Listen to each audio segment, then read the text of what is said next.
I'm Kadijah or Quingo, if you're cool. And this is the creative mindset, all right? Are you getting into the mindset? Get into the mindset, because they into it, and I like it.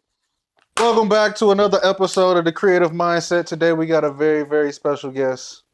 You may have seen this young lady in the city, at your comedy show, at a talent show, at an open mic, or at her show. Creative Mindset family, we bring you one of the funniest, Kadijah Wingo. Thank you. You're welcome. It's very kind. I like that you said one of her shows. Yeah. I really appreciate that. Yeah. Yeah. Yeah. Because that is true. Yes. Multi-talented. Thank you. You know what I mean? It ain't just, popping in on somebody else's, sometimes you got to pop out and show niggas. I be making stuff. You do be making stuff. Okay. How you doing today? Today was actually a really good day. Out of a really so weird week. Mm-hmm. And last week was also really weird too. But today was really nice and restorative. So I got to hang out with my friends, so that was beautiful. Yay, friends. Yeah. You know, when people say today was a good day, I need to start having a bandana on the time I should have like Ice Cube. Mm-hmm. I am, for sure. Yeah. He probably fucked around and hit a triple-double. Yeah, no, I didn't. I didn't. My knees, bro. Oh. The sun was out, though. It was sunny. It was sunny, and that helped a little bit. Yeah.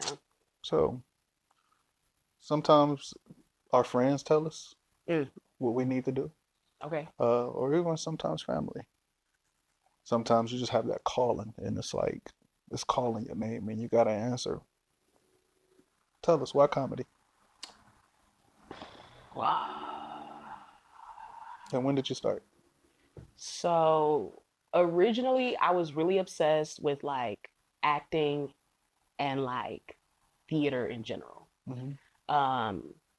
And I am technically the youngest out of my family, out of the kids that my mother has, Mm-hmm. and my father has. I'm the youngest. So I always have been like, kind of like the quiet one, the like reserved, what's wrong with her? Like kind of quiet. Mm-hmm. And so theater was like that opportunity to be like seen and heard on my own terms. And comedy, I feel like came around at some point during college, because I had almost gotten myself into a type, which is crazy because what are we talking about? Like children's theater, youth programming. But I was typecast low-key as the mama because of my voice and my size, the way I looked. I was like larger than other children. So they were like, oh yeah, that's the mama. Perfect. That's the mama right there. You hear how loud she is? That's the mama. And so I was so locked into that. I did it very well. But I personally think that I am funny. Like when I just interact with people, I think that I am lighthearted in a way. And so comedy was my opportunity to show other people like, hey, you can see me in a different way. Like I am multifaceted. There are other things about me that are extremely talented. Mm-hmm. And so, yeah, it was kind of me trying to reclaim my own vision, my own brand. I don't know. That makes sense. So you show other pockets before you get a pocket chosen for you. Exactly. Because it's like, yeah, when people like kind of like Urkel.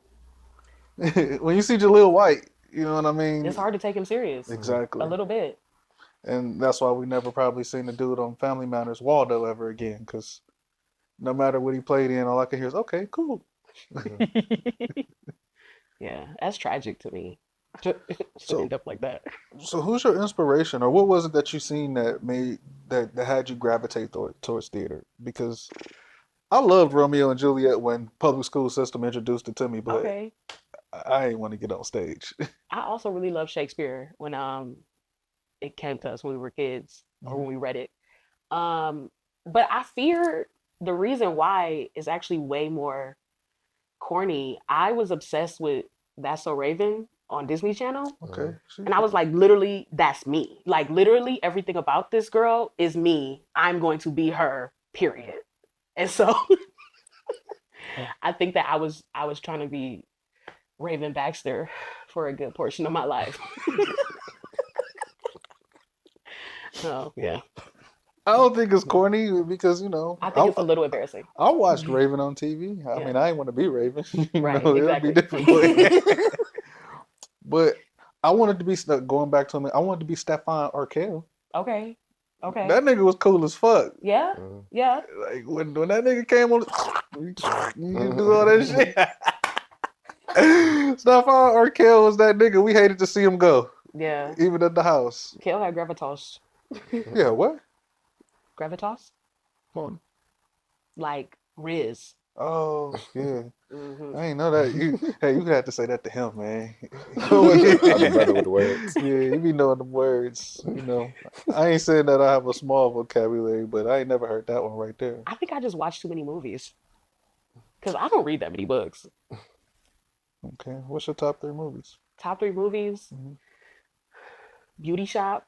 Okay. Love Queen Latifah. Oh my God. Um. uh. Okay. Don't judge me. 13 going on 30. Okay. Like if we watch it now today, it's like wow, that white woman is crazy. But the whimsy of that movie, I felt inspired. And then, okay, this is a deep cut. This is a cartoon. A lot of people have not seen this cartoon, but I think it formed me. It's called Rock-a-Doodle Doo.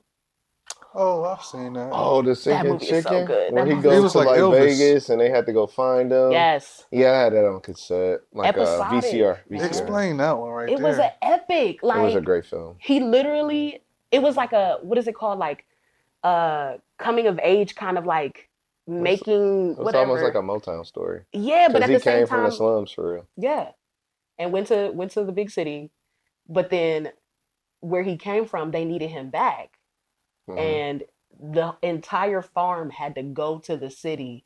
To bring him back. And I just love an animal talking movie. I don't And know. the farm died. It was Yeah, it was dying. dramatic. They couldn't eat and shit. It was Like like they an needed evil him to sing. spirit. It was, yeah. Yeah. Damn, I'm about to go watch that. It was funny. I don't think It my was kids like seen that silly, one. funny, but very adult. Like when I go back and Mhm. watch, I'm like, these jokes are actually very inappropriate, but it was funny. That's how they used to hook line the parents into watching the film with the kids. Is that they Yeah, will put adult satire in it. You see it a lot in the cartoons and the movies today. fun for the whole family. So while we on the subject of cinema and TV, Hmm. so that was a heavy influence. I feel like Disney and Nickelodeon was like a good cut into your childhood, right? Yeah. So when it comes down to especially Raven, just seeing I'm thinking about black representation. I think that's probably why you wanted to be here. Wasn't no black girl on TV. Yes. Good off. And then she was also the fat girl too, technically speaking, Hmm. because she had big ass titties. But she wasn't fat. I know. I was just talking about this the other day. I hated that. I hate it. I don't know what the If you what the got big fuck. titties, you fat. I don't know. That was I the would just say rule. just didn't grow into them yet. But she was a grown woman. I think that she started that show when she was like What, 17? seven. No, I think she was in her 20s. Really? By the time she was like in, no? I Okay. thought she was like 16, 17. All right. All right. All right. Maybe I Mhm. need to check my facts. But yes, that is why I was attracted. Like I was immediately blown away because it was this black girl on TV that also is not your typical black girl. And I always felt like that. I always felt like I wasn't like all the other girls around me, which is again, gosh, that's so corny to say that a little bit. It's I'm not. not like other girls, but I really didn't feel like I was. So that was like a good example to like be different. Yeah. Would you say like that helped you establish your self-confidence and eventually drive you to get on stage and be performative? Yeah, I think the way that she was very artistic because she was like a fashion designer, but at the same time so animated that I was like, yeah, like I can take up space. Like I can like use my art to like show my personality. Like that was kind of what she did. And so, yeah, while at the same time being so goofy, I'm like, this is great. Mhm. I am that a little bit. Yeah. So we only know what we know, and I remember because I'm a well, I can't say I'm a stand-up fan, Eddie stand-up fan because he only had 2 of them, but Watching one of Eddie Murphy specials, I think it was Raw. He said his first jokes when he first started stand up was all about when he was a kid was about taking the shit because that's all he had ever done. So, what was the content of some of your first jokes, and how did you develop into what you show us today? Um, I don't know if my jokes have really like drastically changed from when I first started Hmm. comedy. I think the thing that has changed is just my experiences. Hmm. But truthfully, it's pretty much similar stuff. So the first few jokes I remember, and this is on YouTube, you can find it. The very first stand-up set I've ever done in my life. It's still on YouTube to this day. I don't have control of the page that owns it. It's on Blue Pencil Comedy. I don't even know where those people are anymore. Um, but the jokes I basically made were my experience of going to a PWI college, and I was telling those jokes to the white people that were at the college, and I was just like, "Yeah, so white people, y'all be doing this," and they was laughing. They was eating that shit up. I was like, "What?"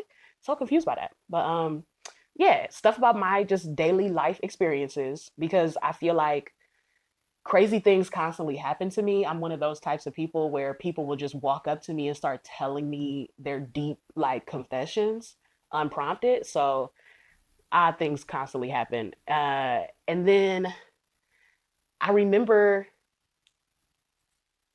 yeah, like it was just really all about me. And I think that to this day, I still am really making jokes about me, period. What?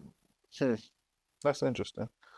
So, what made you want to share your experiences through like comedy like that? Like, because normally you got some people who talk about their family, and you got people that may talk about some things that go throughout their day, or even crack jokes about other people. Do crowd work. But Yeah. and I seen your crowd work is, hey, white people, come on, white people. It's you clowning with white people and calling them out. Yeah. Being in Ohio, I think is a very interesting thing that has like shaped that Uh-huh. because sometimes they be feeling like I have to do it. Like if I don't tell these white people that y'all are actually like doing something wrong or like, hey, this is not cool, then I don't know who else would because sometimes my experience of being a person from Ohio, because I'm from Cleveland, Hmm. I've lived here my whole life, um, is that sometimes when people get or people of color get in more wider spaces, they kind of conform to whatever is the norm in that area Mm. instead of just being like, hey, that's weird. I've never done that. And so I think that the way I go about it is almost I try to be revolutionary. Like I try to talk about things that are something that is uncomfortable, something that people sometimes are scared to talk about. And I think because of the way my brain works, is that it just kind of comes off comical, even though I am being dead ass serious. Most of those jokes, I'm being serious, but people find it funny because of me, I guess. Um, I really think that white people succumb themselves to black comedians because they want to be told off. They don't go there for you to be dishonest. I don't think so. they be kind of Why would horny they for pay it. their money? Pay their money just to go there and be lied to? They Like, be kind of they're horny for it. They like when people tell hmm them like, "Oh, this is stupid. Oh, this is wrong. Oh, your hmm mother can't cook." They love that. They love that so much for some reason. Um, Do you feel like when you have a black audience, do you feel like your black audience accepts the truth when you give it? I think that they will, but I don't think they would show that. Like, Hmm I've been in more like rooms that are older black people where I'll say something and they will not laugh, but after the show is over with, they'll come up to me on the side of me like, "Yeah, I really like that joke you did about the one thing," and I'm just like, "Why didn't you laugh, you weird It's like the nigga?" first time I seen you do comedy, you said that the first time I seen you do it, and you was like, "Hey, y'all, it's okay to laugh, niggas." Like, It's okay. But I get it though. Like sometimes people are very like when they come out the house, they gotta be this certain type, and so they mhm. put on like this mask or armor to be like, I'm this cool as and that's cool too. But that's not what happens when you come to like a place to laugh and tell and like listen to jokes. It's kind of like you are taking off the mask because if we're laughing at the same thing, that means that we have similarities. And it's okay to share those similarities, even if it's gross or like weird. Like, why'd you leave the house then? I don't know. I think it's because most jokes are inappropriate, and it just depends on the delivery. It's like a person could be sitting front row and be like, "Man," a person with no legs would be like, "Man, I told this nigga, man, you got to get on your feet, bro." And then people would be like, "Oh, that's cold. You can't say that. That's wrong." And that's why they don't want to laugh because of like that one joke that you cracked about the church. At poetry is political, Mm. and he was like, "Oh, y'all don't Oh, want to go there." yeah, yeah, yeah, All yeah. right. It was a funny joke, but people was just like, "Oh, all right." Like that. I don't know if any of y'all know anybody said, "Not too much, friend. Mm-hmm. Not too much." And that was like one of them jokes. But if people had that one-on-one interaction like the other person, yeah, that was a good joke. But I don't like take it that far Yeah. and stuff like that. So Mm. here at the Creative Mindset, we like to talk about mental health, and we want you to walk us through an experience throughout your journey of performing. What's it like when you're unsure of what's ahead of you? You know, because I look at it kind of like entrepreneurship. You got some months where you on fire, you're getting the love, you're getting the rose, Mm. shows is going hot, and then you get that slow period, and it's like I don't even feel like it. Mm. Or you even got the plan that you set before, but you just don't even feel like executing it because of Yeah. uncertainty. Yeah. I think the way it comes out for me is like I'm always very particular of how I am coming off, like almost to my detriment. I really do care how I'm presenting myself. And so sometimes I found, because personally, and I'm not even trying to brag, personally, the gigs have not stopped. Honestly, there has not been a slow patch. I'm tired, actually. Um, but there'll be a patch where I feel like I'm doing, or people are constantly asking me to do shows that are like not really with the vibe, not really like aligned with me. And so that makes me kind of look at myself because I'm like, what am I giving to where you would even invite me to some shit like this? And so that starts to like kind of play tricks on my mind. And I get a little like identity confusion. And like, so there are patches of time where I feel like I have to remove myself. And that's what I end up doing. I'll just like take a break from doing one certain type of thing and move more into something else because constantly I'm doing at least 3 different jobs. So if I'm not doing stand up, I might move more into like producing and like take on more uh, opportunities or gigs where I'm helping people to produce their work and stuff like that. And then that'll be like a nice little break of like, let me refocus, let me remember who I am, let me like see where I want to go next and like what I want to really be saying and doing and giving to people. Um, Recently, I feel like I am in that area of failure that's different for me. Um, I have a new job right now and it's a lot and I'm failing. I'm not doing great, but people are still being so kind to me. And I'm just like, it's confusing. It's really confusing at times because I'm like, why are you being so nice and like uplifting when I'm low key doing a shit job? Like, I don't like the product that I'm giving right now, but you like it. And I'm confused by that. So, Well, it's kind of like what music artists you've heard in certain like for example, I just seen a video of Juicy J said he wrote "Slob on My Knob" in high school, oh, and he really? said he hated that shit. But they've been able to go to Japan because he wrote "Slob on My Knob," Yeah. and when he plays that song when he performs, that shit send the crowd crazy. But he hates it, so that's like one of those things with us as creators. Some of the things that we love, it gets slept on, but then some microwave shit or some shit that's just like, nah, I kind of forced that out. People love it, and they'd be like, "Why do you love this?" Yeah. And it kind of makes you question yourself. Like you said, I like, why are you still being kind to me? Also, on the other side of that coin, you being a nice person, bright personality. Like we all know somebody that we didn't work with that was shitty at their job, but they were such a nice person. So we're gonna just show them love and keep loving them because they're such a nice person. Period. And then like the asshole like me, like I don't care about you being a nice person. You're shitty at what you're doing right now. And it's fucking us all over. Mm-hmm. But if you would like to explain why do you feel like you're doing a shitty job? missing deadlines. I've always been bad at that. And so that immediately makes me think about high school. Mm-hmm. And I'm just like, I'm trying to be better than what I was. And so anytime I'm really like not making deadlines, it makes me feel like a piece of shit. Uh, I would probably also say like just being the workload being so heavy Mm-hmm. that I don't feel like I'm able to give my all to something. And I hate releasing something that's like crunchy or like I could just tell it was like low key half ass. And that shit makes me feel like shit because I'm like, that's not progression. If I'm not doing something that's better than the last thing I did, I shouldn't be doing it. Just don't do it. Um, what else? I guess and just generally like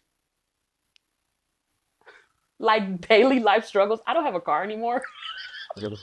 So I'm like, I'm a piece of shit. I'm like I don't have my own transportation. Who am I? I don't, yeah. It's stuff like that. And I know in some ways it's irrational. I am aware. Um, but it's still I can't stop that feeling of like this could be better. And like I just hearing that voice in my head like this could be better.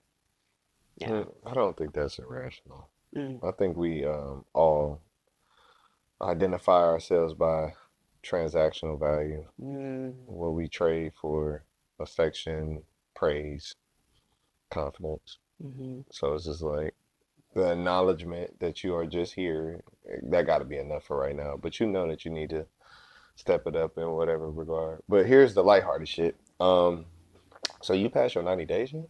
Of Employment with the new job. well shit. I guess I did. So, nigga, you kind of good. I don't know if you waiting for them to fire you. They couldn't. If they did, it would fall apart. And so, yeah, I think you're good. I think you just got to be a better adult. You're right. Okay, that's valid. It has been over 90 days. Like, I was like, is you still living there? Yo, 90 days, you won't have that job long. Valid. Thank you for that. Thank you. Yeah, for sure. So what do you like to do outside of taking a break from comedy and you jump to other things too? Say if you just taking a break from, creating, what do you like to do? That's hard because I feel like a lot of this stuff is like intertwined a little bit of Mhm. like, because just writing is a hobby. So like, and definitely stuff that I've like written just off the cuff, random, I have used at some point, like in a set. So maybe that's also the problem.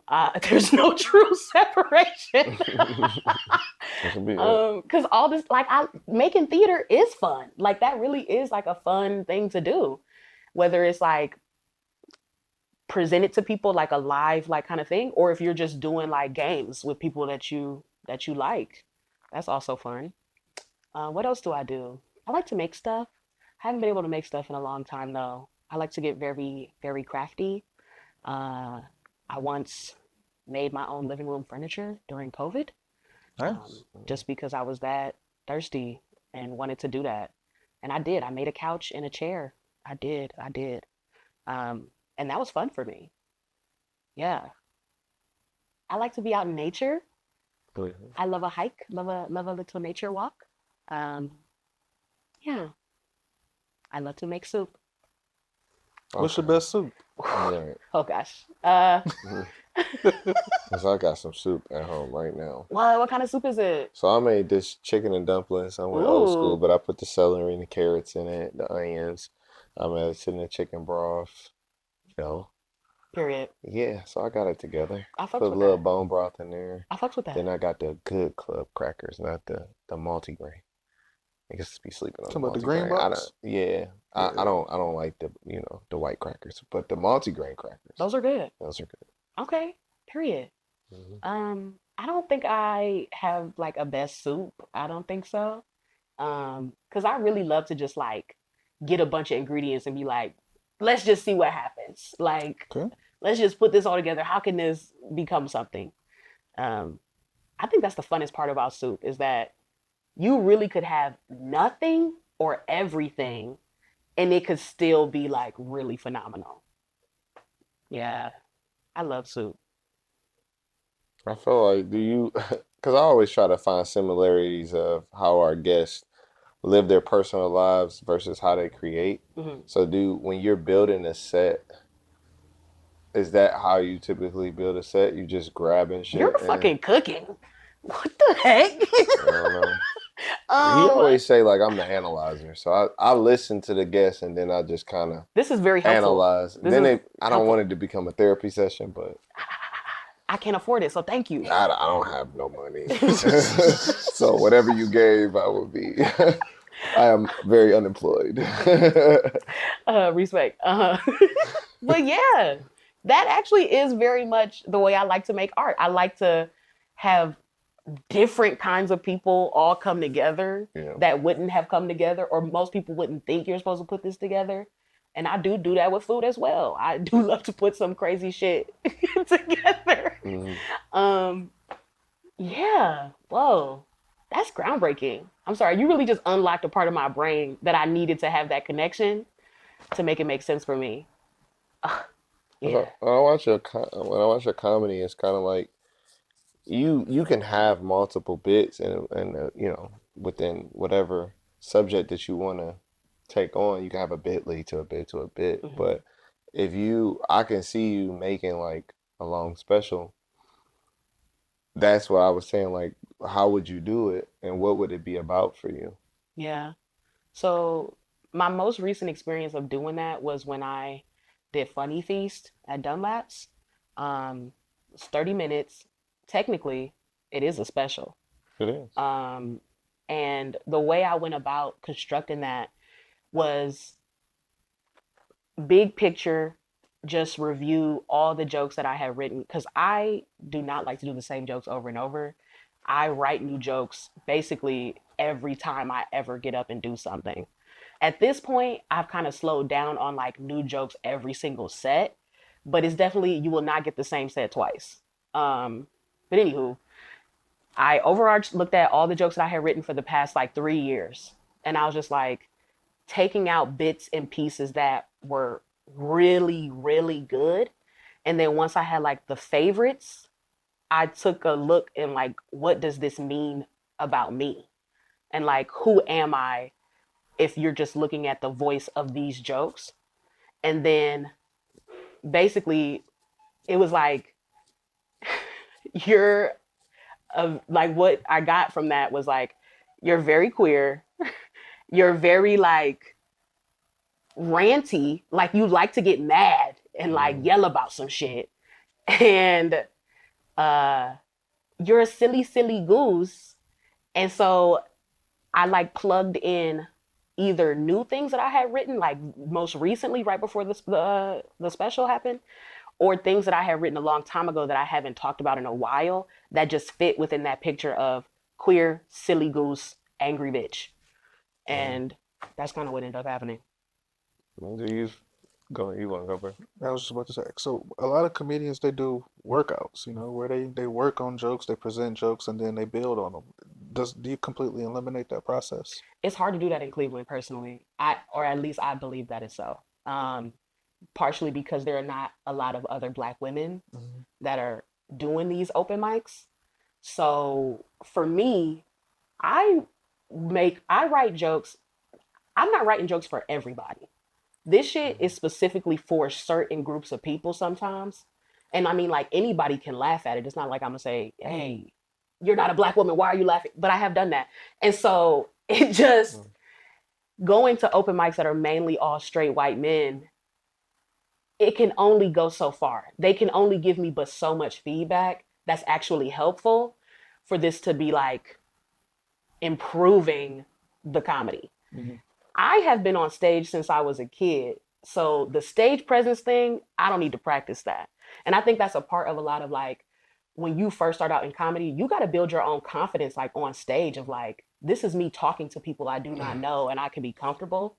But I don't feel like that's one of the areas where I really need to like practice that. I got that. And so now we're just talking about content, being able to know when something is funny or not and presenting that to a group. So what I end up doing is like little microcosms of tricking my friends into listening to my jokes by accident or on purpose. and just randomly like saying it to people that I either do know or don't know. And so it's kind of like a impersonal, or no, it's more like a personal test group of kind of filtering out these jokes or not. For sure. For sure. I was thinking like while he was talking, like you always hear comedians talk about I ain't gonna say every, I don't want to generalize it. I've heard some comedians say, that their comedy comes from a dark place, even though they're so happy on stage, you wouldn't know all the stuff that they've been through. Um, what is the source? Because when you say queer and you say angry, I think liberation. I think, Mm-hmm. the injustices that women have experienced, hell, the injustices that they still experience now. Y'all still ain't free in the Constitution, because the states wouldn't pass that damn amendment for Yeah. women to be considered equal to men. Yeah. So does your comedy have come from some of a dark place? I feel like, yeah. Like, I think just in general, most people, if you survive the crazy experience of childbirth and like just being born, that's already so like crazy that, yeah, like there is darkness to life. And I'm a Scorpio Libra. So, like, I'm not afraid of that darkness. And so I think to most people, it just comes off as light because I'm so cool with it. I'm so like, this just is what it is. And we having fun with it. And so, yeah, I think the only like true darkness, because I haven't, like, let's be honest, my parents aren't horrible people. Like, they very much love me and tried their absolute best to like raise me. Um, but we were very much like Christian down, down, down. And so I do think a lot of the initial like hardcore going to church every Sunday, every Wednesday for Bible study, every summer in Bible whatever camp, that was kind of my first experience of questioning life. And so I can see how that might be a darkness because it's some stuff that just fundamentally I do not agree with, or I just am not. And I just won't be that the Bible has kind of like portrayed as what a woman should be. Um, so those were like that's like the first thought in my head of where could this darkness quote unquote have lived? But I think everybody has darkness within them, like everybody does. Mhm. It's definitely a stark contrast. Mm-hmm. Yin and yang, for sure. Mm-hmm. That's where you get the balance from. So tell us about some of like set designs. What was this is the set that you've designed that you were the most proud of? Mm-hmm. I still think about this one set I did where so I used to have this dog. His name was Chewy, because he looked like Chewbacca when Is he was Chewy like still with first us? born. Chewy is not here anymore. Rest in peace, Chewy. Rest in peace to Chewy. Um, but I thought that I created a really great set, kind of like in honor of him, because it was both like very much true, because he had a lot going on, because he was a mixture of a pit bull and a Shih Tzu, so already crazy. Uh, but he was so cute, and so yeah, I just like compiled a lot of the stories that I had of like just us experiencing life together, and then some of the things that I wish I could have done, like give him a proper funeral. Um, and the joke was basically, did you know that Fago Pop reacts to human remains like a uh, what is it, Pepsi and a Mentos? Hmm. And I was just like, how sick would it have been if I could have gave him like a true firework popping bottle send off? And I still could do it because I have the ashes, but I have not done that. Go shake his ass up. You know what I'm saying? I was thinking like the pit bull had to be the mom, like Oh yeah, yeah, because yeah. Shih The daddy Tzus was are the Shih Tzu. small, The daddy right? was the And Shih he Tzu. was humping the hell out of her. Freaked out. Okay, Insane. Guy freaked climbed out. up that ass. Truly was a boy. Yep. He was a freak. I know he was. Shih Tzus are freaks. I got two. They are. They're very horny. They Yeah, are. my dog's in heat right now, and she's like going fucking through. I need some water on that note. I have no more. Like that bleeding shit is on another Oh level for a dog. no, the doggy And she's on pads. doggy pampers and shit. It's like it's a thing. Valid. Do you see yourself leading towards cinema? Because from listening to the way you talk, it sounds like you like the live performance. You like the audience right there. And that's basically the big difference. You got cut, and then it's just whoever just there a part of the production. Yeah. Uh, I sometimes think theater is more for the performer, Mhm. and then film is more for the people. Okay. Like, although you will still get an experience by going to a play for sure, and that shit will touch you because seeing a human being in front of you do that and go through that is way more immersive than watching it on screen. So I think there'll be always a piece of me that just forever will love theater, forever will do some kind of like live theatrical moment. But I do desire just experiencing what I can do and add to the film world Mhm. because I don't want to come into something and just do the same thing that other people are doing. Period. In anything I do, if I'm going to learn how to do this and like craft this, I am going to change it. I am going to make it my own in some kind of way. And I personally, I would love to experience that. I also, I think I have this like back dream in like the corner of my brain that's like, if we get there, we get there. But if we don't, it's okay. Of being like a showrunner for a reality TV show, but in an ethical, cool way and not like fucking up people's lives for Okay. fun. Yeah. First reality show was kind of ethical. I remember to what I remember. The flavor of You love. thought that was ethical? I mean, it was basically like child's play compared to the shit we get I guess now. you're right. That was ethical. I mean, it was. I don't think them ladies knew what they were signing up for though. The internet wasn't popping like that at the time. So, Yeah. if without the camera being there, that could have just been a dude with a rotation. Yeah, I guess you're right. Like people do that every day. Just without the cameras. The first reality show was Real World.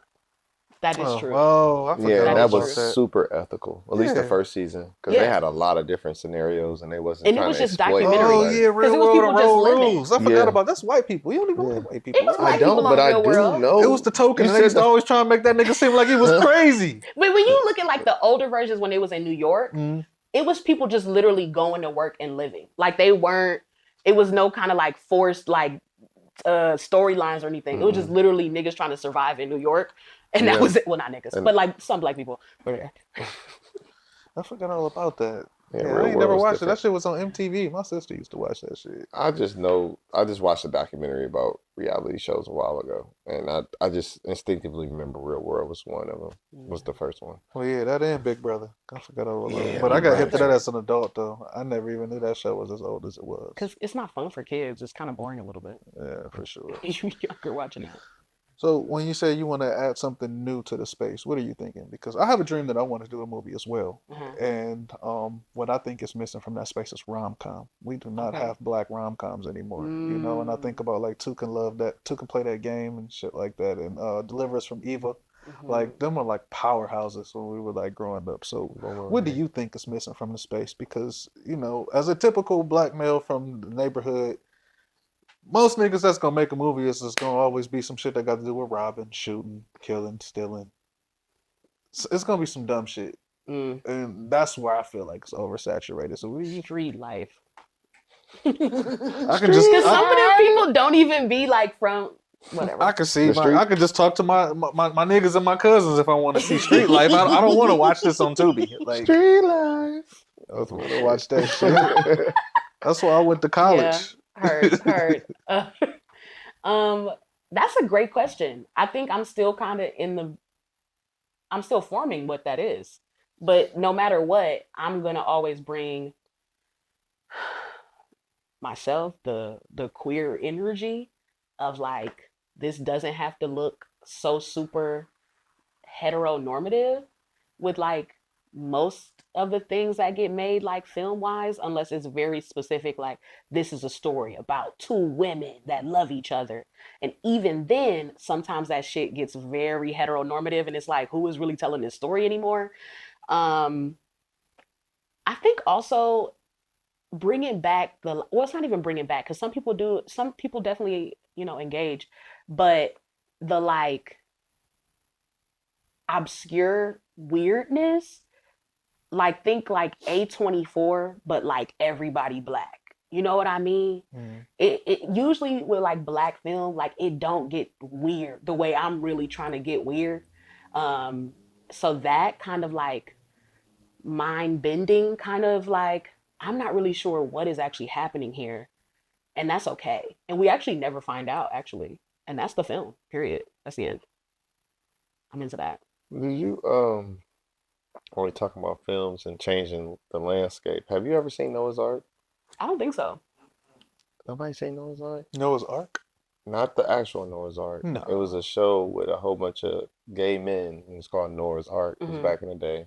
Don't ask me why I was watching this fucking show, y'all. I I had a wasn't gonna girlfriend at ask the you. time. Hey, I'm I know actually the you can watch whatever but you want to I watch.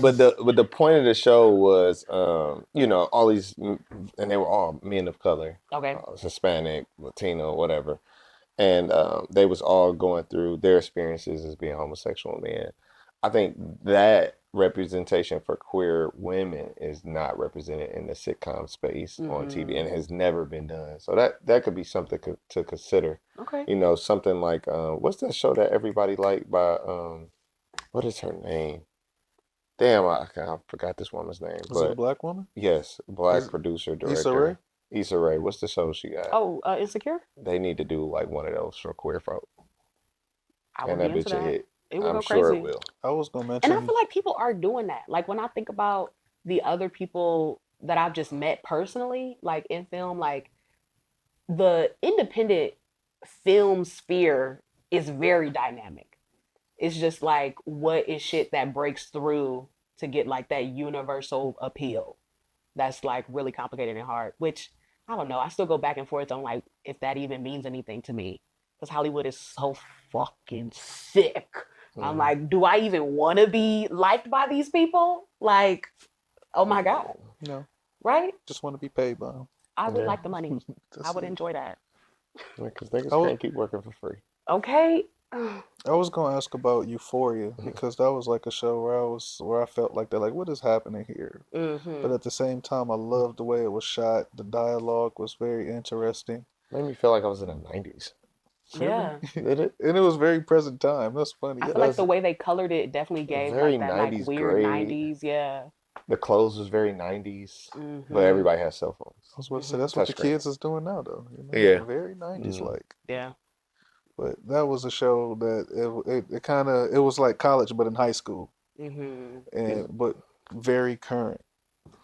Like the dude making out with the other the I forget the fucking characters' names. Well, Rue passed out though, and then act like it didn't happen. Oh, I Mm. don't remember. Yeah, it was a while ago. I'm sorry. It's okay. Well, season whatever is coming out soon. Yeah, personally, it was too intense for me. It's I I was didn't really. like, watch it. Yeah, Euphoria was a lot. A it lot was of a drug lot. use. A lot of And drug then, use. why must we always have high schoolers having sex on camera? Can we stop with the high Right. school kids having Right. sex on camera? It's a Even though lot. these people aren't actually that age, it's still like, Promotes pedophilia come on, hello. because they're dressing them and then you masquerading them around. And there was a transgender boy who was being essentially he was being molested and raped Oh by yeah, an because older like that's man. somebody's father. Right, and he was Jules, yeah, underage. Jules was a kid, And then and then That's she the had sex character. with yeah, Yes. Nate's father. right on time for the Epstein files. Like it's all bad. It did It's not fucked age up. well. It did not age well.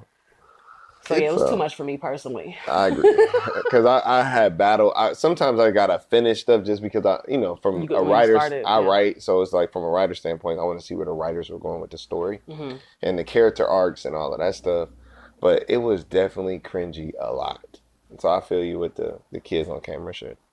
I think sex scenes is pointless, period, in cinema, TV shows. Okay, wait a minute. Unless it changes the dynamic of a relationship. Okay, Other than that, I Right. think it's pointless. okay. So, like, for prime example, you get two people that meet and they're talking, blah, blah, blah. Sex scene. Okay, they met, so now we know that that relationship is going further. But if you already knew that they had liked each other, I don't really need to see a sex scene. I think the other because I agree with that rule. I think that's a healthy rule. I think the other exception is if it's expository, whatever. Tomato, tomato. you're trying to show who these people are right now. Yeah.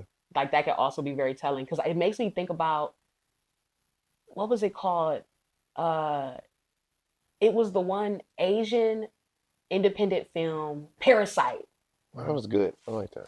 That sex scene is still I'm still scarred a little bit, but like watching that because it was the most because they were married, but it was the most like driest, like low key uncomfortable. And I'm like, is this consensual? Like I kept asking myself while watching it, and I'm like, this definitely shows who these people are right now. Like I don't need to know anything else. This tells me everything just by watching that.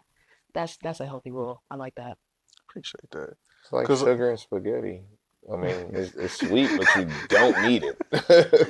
I did not expect that he was going to say that. Oh, If you put it together, sugar and spaghetti is not that great. Is that a Southern thing? Who started doing that?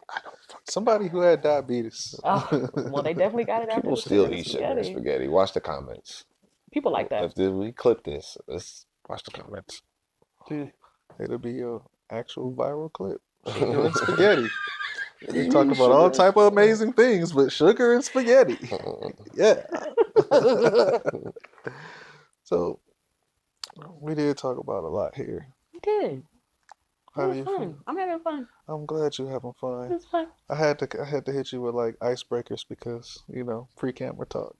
Oh yeah, that's true. I don't like small talk though, so I mean, neither do I, but Yeah. we try to be as hospitable as possible. And very everything. hospitable. And I just wanted to make sure we can get here comfortably. Right. What are you most grateful for? My friends, What about your friend? cause I got some really great friends. I really do. Like friends that have nurtured me into becoming this right now. Because I used to be very afraid. I mean, I still am kind of scared of stuff. But it was my friends that really gave me that push and confidence to do exactly what I'm doing. And still to this day are pushing me and just giving me so much love to keep going. So yeah, my pals. Um,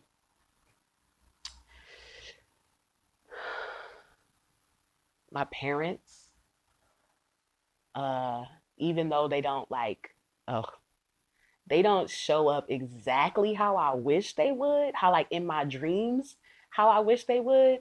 Like from when I was a little kid, like how I wish I could have saw them like out in the crowd and be like, those are my parents. They couldn't do that necessarily, but the support that they have offered me my whole life has been groundbreaking.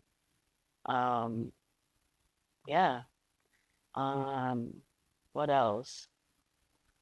Shout out to God. Amen. Yeah, yeah. You know, because I definitely can feel that there is like the alignment and like guidance is there, even though like it doesn't always make sense or it's not clear, but I can definitely feel the energy of that also pushing me and guiding me through this journey. So I'm grateful for that. Um, shout out to Soup.